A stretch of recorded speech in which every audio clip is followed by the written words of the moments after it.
Hey everybody, welcome back to Gideon Stuff and welcome to another Gideon Stuff Adventures video.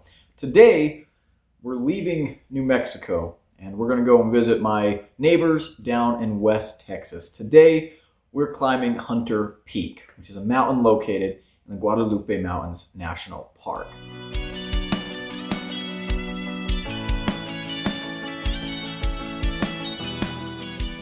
Now, obviously, kind of the main attraction of this park is Guadalupe Peak, which is the highest point in Texas, and El Capitan, which is a very impressive 1,000-foot tall cliff of limestone. I have climbed Guadalupe Peak in the past. I do want to make another video, or I do want to make a video climbing it again, because last time I did it, I wasn't doing this series.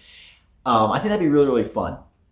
And when I climb Guadalupe Peak for a video, I want to take that opportunity to talk a little bit about the geology of the area, because the Guadalupe Mountains are a really, really awesome and important part of the Southwest geologic history. They're located in the Permian Basin, and they're basically made up of passive margin marine sediments that stacked up during the Permian. A lot of limestone, a lot of shale. This is a super important area for oil exploration. The biggest oil reserves in North America come from the Permian Basin. But the geology itself is also just very, very cool. All these sequences of limestone deposited in marine environments. There's a lot to get into with the geology, and we will do that when I make the video on Guadalupe Peak. For this video, I kind of want to focus on the history of the park itself, because I think Guadalupe National Park is kind of an underrated national park. I think it flies under the radar for a lot of people. This past holiday season, I was shopping for a Christmas present from my mom, and one of the things I found was a calendar of U.S. national parks. No Guadalupe. I found a planner that was also themed around U.S. national parks. No Guadalupe. I think it is overshadowed by the somewhat nearby Big Bend National Park in Texas. That definitely gets a lot more visitors. But Guadalupe National Park is very, very impressive in its own right. Even outside of all of the amazing geology, which is why I love the area, it's also just stunningly beautiful. Texas is not known for its mountains, right? The highest peak, in fact, most of the highest points in Texas are in this park, which is very, very cool. You've got forests. You kind of get a different feeling from the rest of Texas. West Texas in general feels very different than the rest of Texas, which I absolutely love. And Guadalupe Mountains National Park is definitely a very, very cool place. And I think it's super underrated. I think a lot of people don't know how cool it is. So in this video, I want to go over the history of the park, how it became a park, and go over some of the key figures that made that happen, because I think that kind of stuff is really, really cool. However, before we start getting into the park's history, which begins in the early 20th century, I think we need to kind of backtrack a little bit and talk about the indigenous history of the area, the colonial history of the area, everything that leads up to it becoming a national park. The archaeological record of the Guadalupe Mountains dates back about 10,000 years. There's been projectile points and baskets and other evidence of human occupation in these mountains dating back all that time. These would have been a very important resource for early peoples. The high points of the mountain ranges house natural springs, vegetation that you wouldn't find on the valley floors, animals that you wouldn't find on the valley floor. So it was very likely that this was a very, very important, maybe seasonal, maybe full-time place for indigenous people groups to gather, hunt, live. There's a lot of caves in the area, and we have evidence of people living in these caves for thousands and thousands of years. The first Europeans to come across the Guadalupe Mountains would have been Spanish conquistadors, and they didn't really try to settle the area. It was pretty rugged, and they were more concerned with going further north into New Mexico, following the Rio Grande and things like that. So there wasn't a whole lot of Spanish era colonialization in these mountains during the 1600s and things like that. The mountains were very, very important for the Mescalero Apache people. Nowadays, the Mescalero Apache are associated with the reservation near Ruidoso, New Mexico, but before the westward expansion of America, the Mescaleros' territory included wide swaths of southern New Mexico, West Texas, and northern Arizona. When America started pushing westward, the Guadalupes became a very, very attractive place to restock on timber, water, other supplies like that. The Guadalupe Mountains were an important area for the Mescalero people, and obviously conflicts ensued.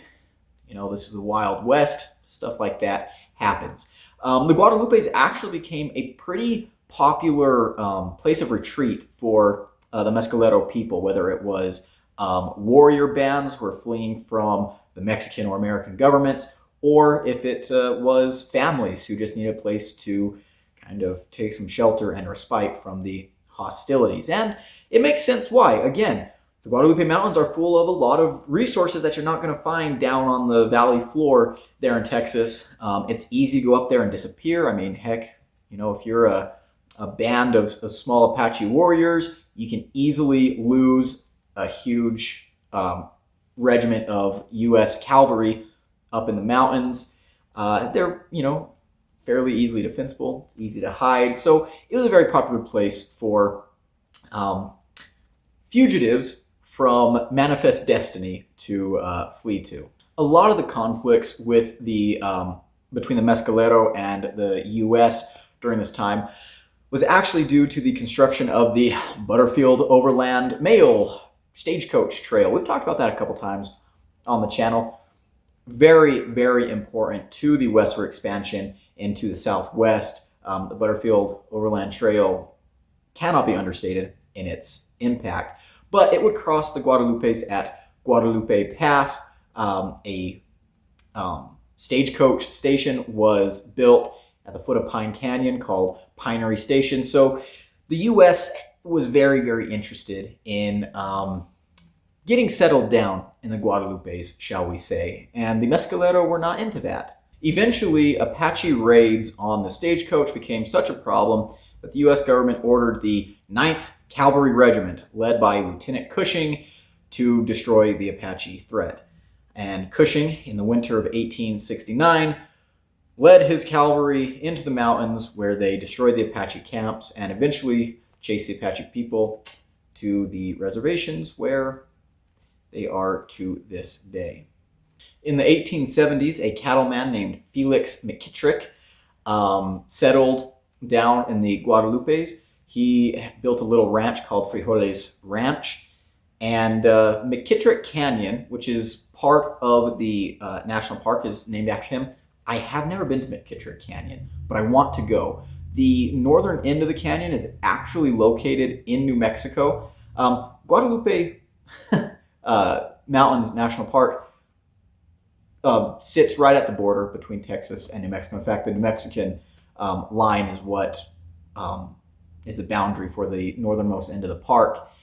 I want to get out there one of these days. It's really, really cool. But Felix was one of the first guys out here kind of establishing a home, at least one of the first white people. And he ran cattle out here for several years.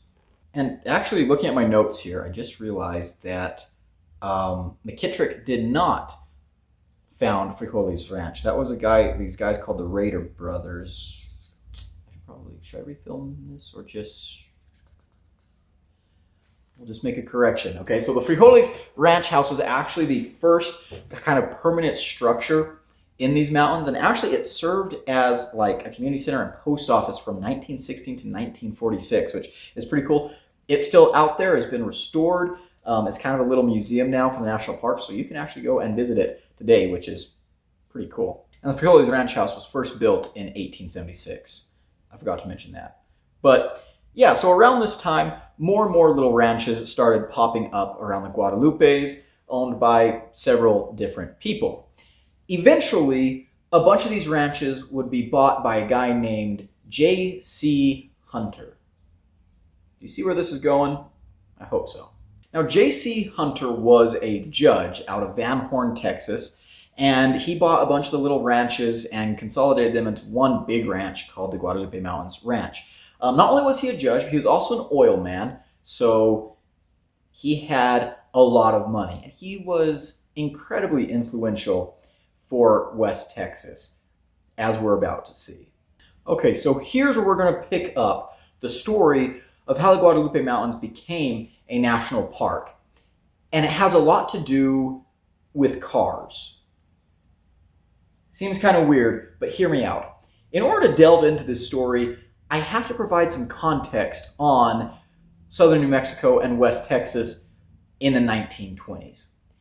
This was a very weird time period and area in New Mexican, or in American history, honestly, I was about to say New Mexican, American history as a whole. Normally when people think of the 1920s, they think about, parties, the Great Gatsby, the flappers and their dresses and stuff, having their little parties in New York City and everything. But as you move west, like, the Western United States is just coming out of the Wild West days, right? I mean, the era of gunfighters and outlaws and bandits and the Indian Wars are pretty fresh in people's minds, right? In fact, it's not even really over. It's still going on, but the rest of the world is slowly starting to catch up to the West. New technologies coming in, new people, new businesses. Things are happening. And they're happening really, really fast. Have you ever heard of boosterism or a booster? I don't know if you've heard that word in particular, but you know exactly what I'm talking about. These were people who, during the 1920s in the Southwest, realized that the world was changing and they wanted to put their little area, their city, their town, their county on the map. And so they would throw up these big billboards, they would throw up these big advertising campaigns, oh, come see my town. My town has this attraction. My town has this that you need to see. You can't pass it up. In fact, we still see the remnants of this boosterism today. If you've ever driven down any highway or interstate in the American Southwest, you have definitely seen the big, goofy, corny signs saying, you can't miss this attraction in this town. You can't miss the weird random thing that this travel center has. That's boosterism. It was an effort to kind of boost the economy of an area through tourism. See, now that the wild days of the Old West were starting to kind of become a memory, and new technology was making it even easier to communicate and connect communities, the Southwest was seeing an explosion of population growth. People were moving in from other places, and people from, isolated rural communities were kind of collecting into bigger communities. Towns like Carlsbad, Roswell, El Paso, Las Cruces, they started to grow exponentially into major centers of population. And while this is happening, chambers of commerce are popping up saying, hey, we want to bring in even more. How can we do that? Well, one of the biggest selling points for tourism is natural attractions, natural beauty. That's one of the things that America has going for it because it's such a big freaking country, right? We have so much diverse scenery. We have just so much to see. And so if you think there's something really cool in your area, a neat mountain, maybe a cave, a river, something like that, and it's beautiful, and you want to share it with everyone, it's a great way to boost an economic boom in your town. Hey, come visit our caves. Hey, come swim in our hot springs. Hey, come climb our mountains. You appeal to people who are maybe passing through, looking for something to do. You appeal to people who are just adventurers, looking for, something to do because they have nothing else to do. You appeal to people who are maybe looking to move. Oh, hey, this place has an interesting natural feature. Maybe I should move there and take my family to this little town. And so natural attractions like the Guadalupe Mountains became kind of the secret tool in the tool bag of these boosters. Now, I mentioned cars. Why are cars such a big deal? Well, it's because these boosters realize that if they want to get people to go and see their natural attractions, there has to be a way to get large amounts of people there relatively quickly. See, locals in West Texas and southern New Mexico, what did they do on the weekends? Well, they loaded up into wagons and they would go camping. They got on horseback and they went camping out in the Guadalupes. They went and visited archaeological sites in Carlsbad. They went and climbed mountains or, looked at geologic formations in the karst topography of the area. And that works fine for locals. But the old wagon roads and horse trails were not sufficient for bringing in the crowds that these boosters wanted to see at these national parks. Luckily, around this time, the automobile was becoming economically affordable and more widespread throughout America. Another thing that I guess cars did that played a huge role in the exploration and monetization of this area is the fact that the Permian Basin is known for oil and stuff. And, a lot of the exploration of the Permian Basin was for the purpose of expanding America's energy resources. So there's a lot going on here. However, again, West Texas and southern New Mexico are just barely coming out of the days of the Old West. Very few people really have cars, and even the people that do have cars can't really go that many places with them because there's just no roads. So, some people decided that they were going to fix that. In the 1920s, there was no highway connecting Carlsbad to El Paso. If you wanted to go from Carlsbad to El Paso or from El Paso to Carlsbad, if you're going to El Paso to Carlsbad, you had to go up to Alamogordo, New Mexico. You had to go over the Sacramento Mountains, down to Artesia, and then into Carlsbad, which I love that drive. It is beautiful. The Sacramento Mountains are one of my favorite places ever. But yeah, if I wanted to go from Carlsbad to El Paso, that's a long ways. That's a really, really long ways. Well, luckily, like I said, people are interested in fixing that problem. And so in 1927, a bunch of people took a motorcade through what they called the El Paso Trade Lands, from El Paso to Carlsbad. What is a motorcade? Well, this is something that people in the 1920s used to do, where like a city would organize an event, the Chamber of Commerce, again, these are the boosters, they'd organize an event where they'd get together a bunch of people who have cars, they'd get this huge convoy together, sometimes it was a handful of people, sometimes it was dozens, sometimes it was hundreds of people. They'd get all these people together, and then they'd drive out somewhere for days or weeks on end. It's like, it was like, that's some Mad Max shit right there, right? You got a bunch of people in their cars just driving out through the desert to do who knows what. I love it, right? That's awesome. Of course, they pack gasoline and stuff in trucks to keep the cars going. That's really awesome. But yeah, in 1927, a bunch of people from El Paso took this huge motorcade through to Carlsbad, and it got people thinking, we should probably have a highway here. And so after that 1927 escapade happened, and people started talking more and more about this highway between El Paso and Carlsbad, a wealthy businessman put out $5,000. I'm not sure how much that's worth in today's money. $5,000 in 1920 was probably a good chunk of change, and he challenged a bunch of other people to match his demands. But this wasn't the first time, or not his demands, match his donation. Not demands, donation. But this wasn't the first time that people had been talking about this. In fact, one of the first people to talk about this was our good friend, J.C. Hunter. So remember, J.C. Hunter, he was a judge and an oil man. He was a judge for Culberson County. He had a lot of money and a lot of influence. He was a well-respected judge. He was an important figure in West Texas, and he had bought up a bunch of land around the Guadalupe Mountains. In the early 1920s, he went out to McKittrick Canyon for the first time, and he loved it. He fell in love, and he thought everyone needs to see this canyon. But it was very, very hard to get to. It was damn near inaccessible. And so that was the first problem that he had to fix. Well, he got together with a bunch of his buddies and they said, you know what? We need a state park here in the Guadalupe Mountains. At this time in the early 1920s, state parks were kind of a new idea. In fact, the Texas Board of State Parks, well, actually, what were they called? I got it written down here. The Texas State Parks Board, yeah, I was right. They had just been established.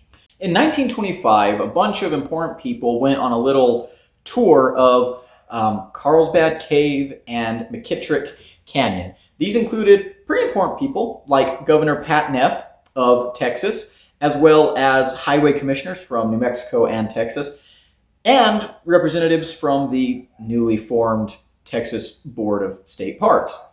And they were pretty stoked about the idea of a state park in the Guadalupe. So they got in contact with Hunter, and he told them, yeah, I want to be part of this. Let's make this happen. So there was about between 6,000 and 8,000 acres that were kind of pledged to be this state park. This is kind of the area that they sketched out to preserve for a state park.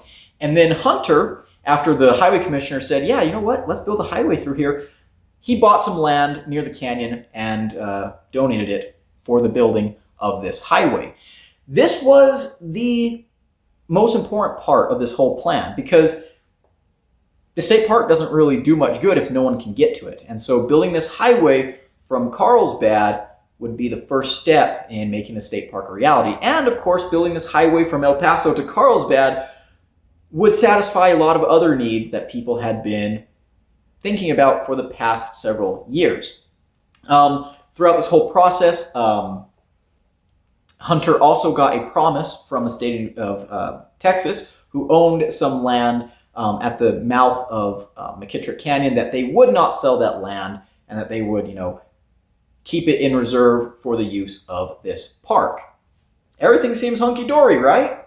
No, it wasn't hunky-dory. See, the state bank just freaking lied to Hunter, and they ended up selling that little bit of land that they said they wouldn't sell. Hunter was displeased, to say the least, and he kind of gave up on his idea of a state park in the Guadalupes because, well, without that little section of land, there wasn't really any way to access McKittrick Canyon. But he did continue to buy up smaller ranches and land in the area, just kind of for his own personal preservation. In 1928, Hunter sold most of all the land that he had acquired in the southern Guadalupes to an oil and gas exploration company out of Albany called the McAlpine and Thomas and Matt Grisham Corporation. That just rolls off the tongue, doesn't it? Yeah, that's easy. We will definitely find a better way to say it. We'll just call that the Grisham Hunter Corporation because, of course, Hunter, being a businessman, became part of the conglomerate. So yeah, the Grisham Hunter Corporation is what we're going to be calling them. And for once, an oil and gas exploration company is going to be the good guys in a matter to do with a national park and preservation of natural resources. Isn't that goofy? That doesn't happen very often, so good on you guys. Now, in case this wasn't clear yet, the Guadalupe Mountains are situated in West Texas and southern New Mexico, and the town of Carlsbad is very, very close. In fact, Carlsbad Caverns National Monument is in the Guadalupe Mountains. In 1923, or National Park, my bad, I'm getting ahead of myself. Or actually, I'm getting behind myself by calling Carlsbad Caverns a national monument. Anyways, in 1923, Carlsbad Caverns was established as a national monument. But it was later upgraded to a national park in the 1930s.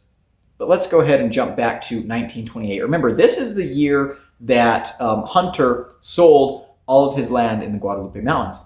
But around this time, there was a lot of interest in creating a new national park. And New Mexico was under the microscope as the next location. At this time, the Department of National Parks was run by a guy named Stephen T. Mather. And he was in New Mexico looking for a new place for a national park. And there was two places that he had chosen. One was Frijoles Canyon up near Santa Fe, which later became Bandelier National Monument. And the other was Carlsbad Caverns.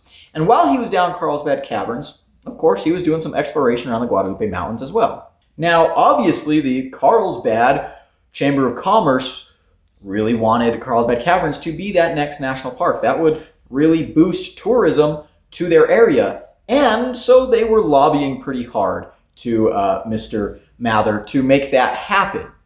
And they also wanted to include Guadalupe Peak and El Capitan in the area of this new national park.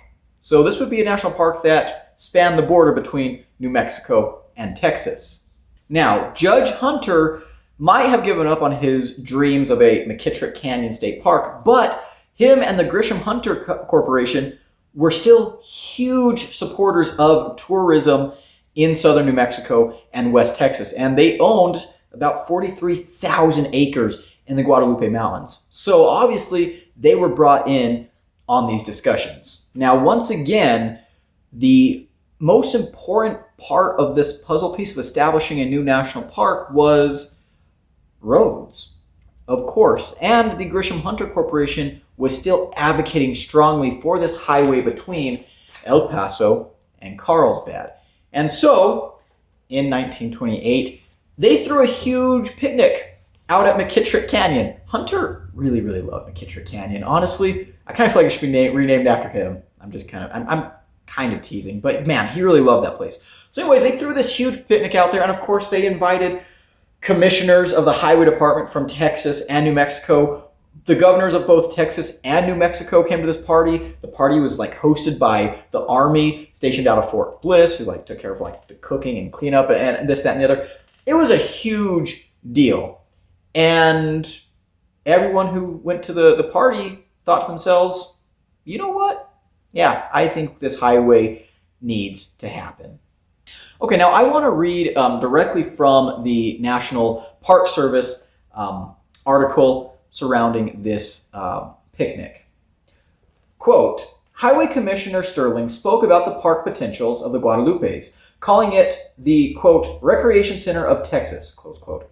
He recommended the state park acquire the land of McKittrick Canyon for a park and asserted that there would be no problem with building a road to it, close quote. This sounds pretty cool, right? Yeah, it absolutely does. I'm going to read again from the same article. Quote, not long after the big picnic in McKittrick Canyon, J. Stokely Lignan, a biologist for the U.S. Biological Survey who had recently spent 2 years doing a wildlife survey of the Guadalupes for the state of New Mexico, expressed his ideas about providing public access to the Guadalupes. He envisioned a scenic loop drive touching El Paso on the west, El Capitan at the south, Roswell on the east, and White Sands National Monument on the north. Lignan suggested that many organizations and government agencies would have to cooperate to advertise a loop route and to help visitors understand its features.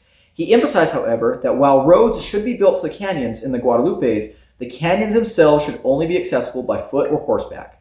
Lignan said, quote, the great trouble with us is that an ease-loving people want to sit in their cars and reach a few spots of natural wildlife, and then the wildlife vanishes, close quote.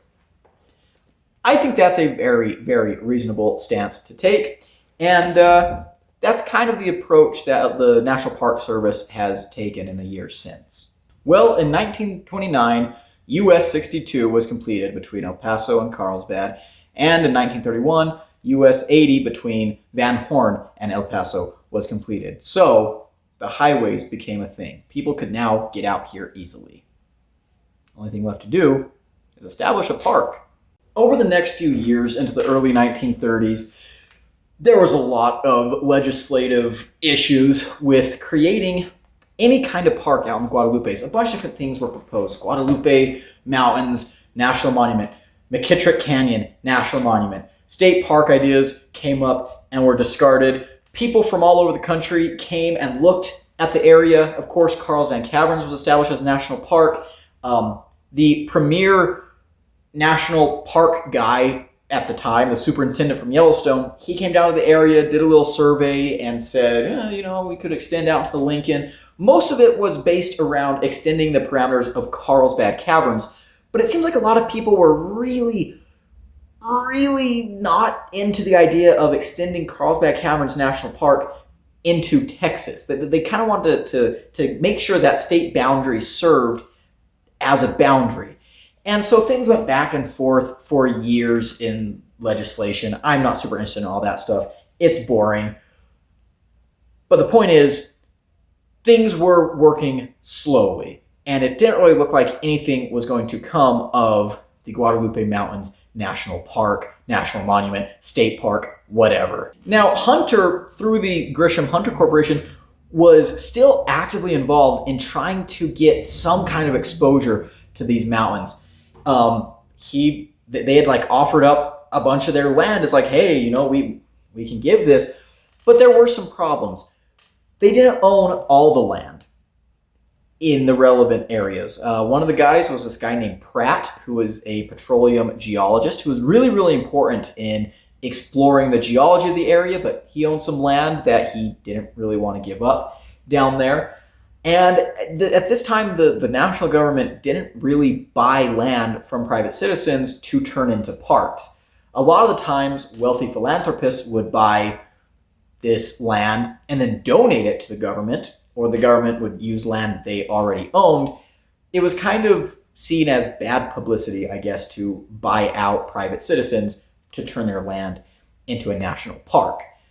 So, just like a lot of things with human history, land ownership was becoming a huge problem for people that wanted to see some kind of recreational park established in these mountains. Well, over the next several years, Hunter would reach out again to Roger Toll, the superintendent from Yellowstone, and they would get together and they'd go out to the mountains and they'd survey and they'd explore. And Toll was brought on board. He thought, you know what? Yeah, this needs to be a thing. This needs to happen. He didn't seem to really care about the private land ownership. He thought that was something that could be figured out pretty easily. He was one of the first people who suggested that a road be built from Carlsbad Caverns to El Capitan, which was kind of a wild proposal at the time. Again, everything keeps going back to roads. Have you noticed that? Like that's a major recurring theme is roads. Roads this, roads that, roads everywhere. But Toll was becoming a bigger and bigger fan of the Guadalupe Park. And again, he was the superintendent of Yellowstone. He was a big deal in the National Parks Department. And so when he said something, people tended to listen. Now, among this, land debate debacle stuff, a bunch of biological, they call it biological ecologists. What I meant to say was a bunch of wildlife biologists were in the area, and they were noticing that there was a lot of really unique animals that needed to be protected in this area. And the fauna of the Guadalupe Mountains became a big talking point. Well, Toll and one of these biologists, a guy named Wright, eventually got a hold of some people in government, and they made this proposal that the Guadalupe Mountains and several miles of the Lincoln National Forest be added to Carlsbad Caverns National Park. This went through the legislature, and really, it kind of went nowhere as far as the Texas land is concerned. Carlsbad Caverns saw some expansions, but the Texas part of the area, Texas part of the Guadalupes, was just kind of ignored, really. Now, I am glossing over a lot of details here, a lot of intricate political scheming and stuff, because I know you guys want to see me climb the dang mountain here in a little bit, but I do find a lot of this history to be fascinating, so stick with me. And our good buddy, Judge Hunter, who you've probably guessed at this point, Hunter's Peak is named for this guy, and hopefully you can see why from this story. He played a really, really big part in making Guadalupe National Park a thing. Well, if we fast forward to 1934, Mr. Judge Hunter, his Honorable Judge Hunter, I don't know, whatever you want to call him. Anyways, Hunter was the owner of the sole title to the land in the Guadalupe Mountains. That's right. All that 43,000 acres, that was his now. All the stuff that the Grisham Hunter Corporation used to own was his. Again, really weird that he sold so much land to the corporation, became part of the corporation, and then several years later, he got all of his land back, plus some. That's good business right there. Now that Judge Hunter has all of this land, basically just this massive ranch, He was really focused on conservation. He would do like hunting trips and stuff, but for the most part, he was conserving this land. He wasn't really grazing it or anything. He was keeping it in its natural condition. Why? Because he still really wanted a park down there. He really, really wanted a park.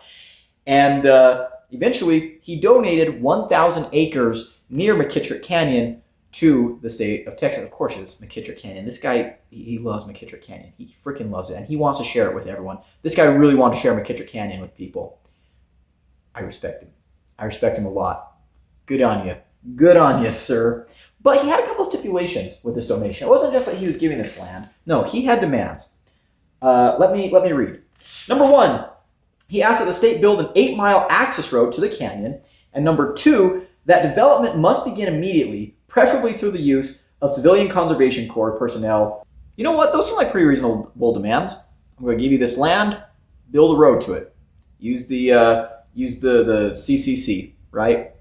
Cool. This is the 1930s, of course.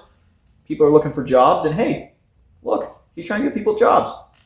I like it. I like it a lot. Now, one of the guys who's brought in to kind of assess the whole situation was a dude named D.D. Obert, who was writing up a report for the Park Service, and he had some interesting ideas. This is what he had to say about the area that Hunter was donating. Quote, "It's unexcelled in Texas and superb scenery anywhere." I agree. He said that this natural beauty was because the land had been owned privately and, it hadn't been exploited by the public yet, and which, is something that he was very, very pleased with. He was also really, really concerned with the forestry and the wildlife and the preservation of the environment in this area, which is really awesome. I'm going to read to you from the National Park Service again some of the things that he had to say about constructing a park here, because it's really interesting to me. He suggests that if the canyon were to be accepted for state park purposes, 4 points needed careful consideration: location, size, accessibility, and type of development. He suggested that an open area near the mouth of the canyon would be needed to provide service facilities for the park. Obert believed that the 1,000 acres proposed for the park were not sufficient, that at least 2,500 to 3,000 acres were necessary for proper development of the canyon resources. He emphasized that 150 acres of the additional acreage should be at the canyon mouth. He believed that because the canyon was isolated from centers of population, its primary users would be tourists and vacationers, not picnickers. Given those users, Obert suggested that the park should offer enough diversions to occupy people for at least 2 weeks, not half a day. So that right there to me is like he was saying this needs to be a national park, not a state park. However, after saying all this wonderful stuff and doing all this work, he then advised against establishing a park in the area and said instead to leave the area under private ownership. I guess maybe he just really wanted to see it preserved. Most of the trouble in creating this national park, I must admit, are things that I could see, that I could predict being issues, right? A lot of people are like, well, we don't know if this is worth being a national park, right? It's beautiful, but is it beautiful enough?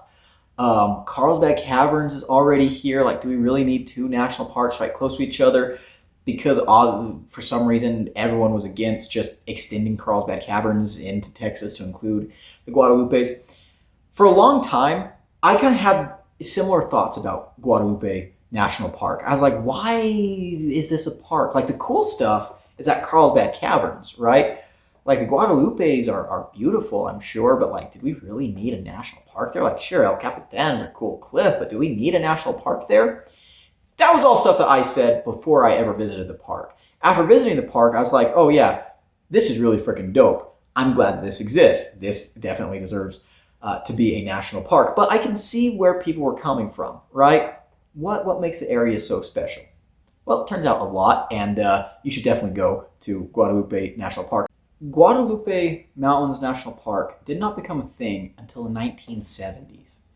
Now, if you've been following along carefully, you'll know that we've been talking about the 1920s and the 1930s. It's a long, long time to wait for a park to become a thing. And unfortunately, Judge Hunter never got to see the Guadalupe Mountains National Park. He died in 1945.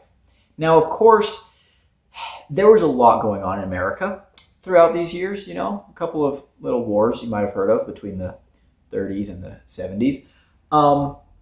But the National Park Service, particularly in the 1930s, was having a big boom because of, you know, the CCC and, you know, the establishment of a lot of interest in national parks. And so it was kind of natural that Hunter thought that would be the perfect environment to create his park. It never happened. However, his son, Hunter Jr., did get to see that dream realized. After his father passed away, he continued to grow the family's land empire. Eventually, the Hunter family owned 72,000 acres in the Guadalupe Mountains. It's a lot of land. And he carried on his father's dream. He wanted to see this land become a national park. Now, he had his own career. He was a governor, or he was a mayor in some town in Texas. Where was he? Abilene, Texas. He was the governor of Abilene, Texas. And, you know, he had his own career and stuff. But it was under his watch, I guess you could say, that the Guadalupe Mountains National Park finally became a thing. Now, unfortunately, we're going to have to pause with the Hunter family right now and pick up with Wallace Pratt. You remember that name? We mentioned him briefly. He's a petroleum geologist who owned some of the land out here. He was a fairly interesting geologist. He did some good stuff, but he had a lot of stakes and shares in oil companies, and he became quite wealthy. He owned a couple different houses out here in the Guadalupes, and he was one of the guys that owned some land in the lower portion of the McKittrick Canyon area. Shortly after his first wife died in 1940, there at their little ranch, they had quite a bit of land and they ran some cattle and stuff. He remarried to Iris Calderhead. Yeah, Calderhead, who you might be familiar with. She was a very famous suffragist who was actually arrested outside the White House. So that's kind of cool. But after he married her, they kind of continued to expand their little operation, I guess. In fact, they went on to build another house called Ship on the Desert. That's pretty pretentious if you ask me, but it's a cool little house. It's worth visiting if you're ever in the park. But yeah, he's the guy that did that, him and his wife. Now, again, there's a lot of interesting things we can get into with Wallace Pratt. He was a really great geologist. He pioneered a lot of techniques. But in the 1960s, he and Iris had to move away from Ship in the Desert because Iris was sick. And when they did this, they decided that they were going to donate all of their land to the National Park Service. Now, this was pretty awesome. He could afford to donate his land because he was very, very wealthy from his work in the oil industry. And in fact, after Iris died and then after he died, they both had their ashes scattered in the McKittrick Canyon, which is really, really cool. You know, I kind of wish that Hunter Sr. had been alive to see this donation, because after this donation was made, Hunter Jr. realized that this might be the perfect time to get some of his dad's land to the National Park Service. Unfortunately, the Hunters weren't really in the position right now to just donate the land like Wallace had. They had to make a living still. And so on their ranch, they ran, you know, a little bit of cattle, some sheep, some goats, but they did a lot of wildlife management, trout, elk, things like that, all in the spirit of Hunter Sr.'s wish to conserve the area.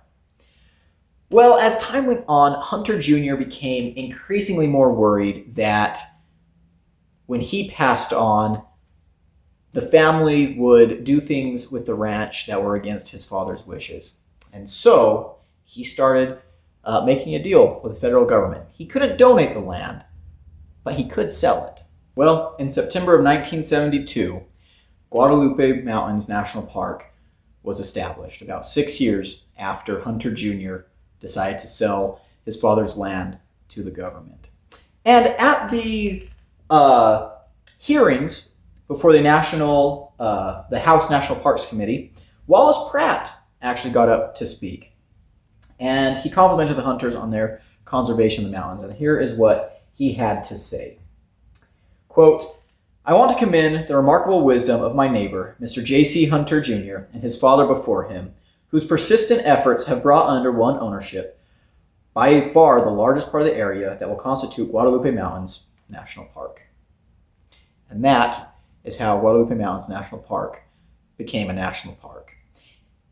And now we're going to go climb a mountain named after the guy that, in my opinion, kind of really helped the whole thing come together. Judge J.C. Hunter Sr. So, I know this has already been a long video. Let's go ahead and go do that. I guess I should probably do an introduction overview of the peak that we're about to climb, right? So, Hunter's Peak is at an elevation of 8,376 feet, making it the 6th highest mountain in Texas and the 5th highest in the Guadalupe Mountains. Most of Texas's high points are in the Guadalupe Mountains. And even though it's the 6th highest peak in Texas, it's only 381 feet shorter than the highest peak in Texas, which is Guadalupe Peak. All of Texas's high points are pretty similar. It's a beautiful hike. It gets kind of overlooked because everyone wants to climb Guadalupe, right? Guadalupe is the highest point in Texas. That's one that everyone wants to get to. But a lot of people, myself included, think that Hunter Peak has the best views and just more adventure to it. And there's a couple different ways up. You can go up the Tejas Canyon loop kind of around the backside, and that's probably the easiest way to do it. Or you can go around the front side and come up Bear Canyon, which is a little bit strenuous. But you know what? That's why I wanted to do this mountain, because it's a little bit harder than Guadalupe, depending on how you do it. And it's got better views in most people's opinions. So with that out of the way, let's go climb a mountain. Well, we're at it again. Janelle and I are out here bagging another peak. This time we're in West Texas. We're at Guadalupe National Park, but we are not climbing Guadalupe Peak, which is the highest point in Texas. And we're not climbing it because everyone climbs that one. And also, she climbed it last Sunday, almost exactly a week ago. So we're doing Hunter Peak today because we think it'll be a little bit less traveled. We like to take the road less traveled, and it's actually got 600 feet more elevation gain, and a mile more trail. So it's going to be a little bit more of maybe a challenge. We'll see. She was not impressed with Guadalupe. You did it in what, 4.5 hours? 4.5 hours. So hopefully this one will present a little bit more of a challenge, and we might stop and see some other things along the way while we do that. Kind of different hiking in a national park instead of our usual stuff where it's just out in the wilderness where no one really cares. Definitely a lot more people around, but should be fun. This is a beautiful area with a lot of fascinating geology, and I'll talk all about that later on. But for the most part, it's limestone. This is a huge coral reef system that was uplifted during the Laramide orogeny.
see how hard the wind blows up here.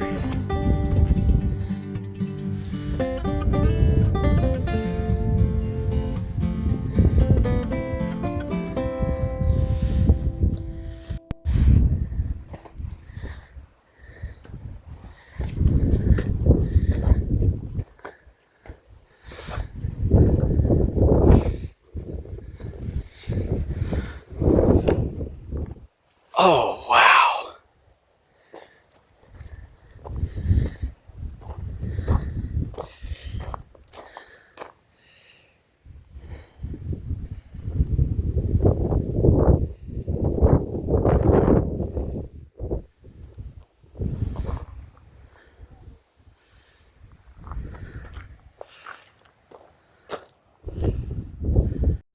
Well, we made it.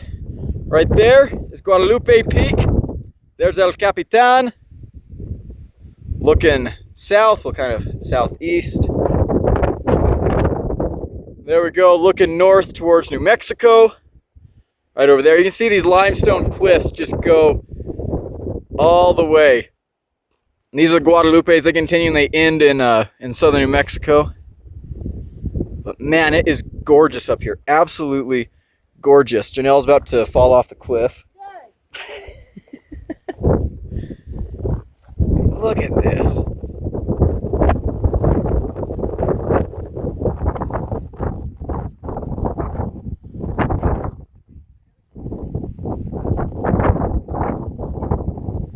Isn't that awesome? Ah, we need to spend like an entire week out here just running all over the place.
There it is.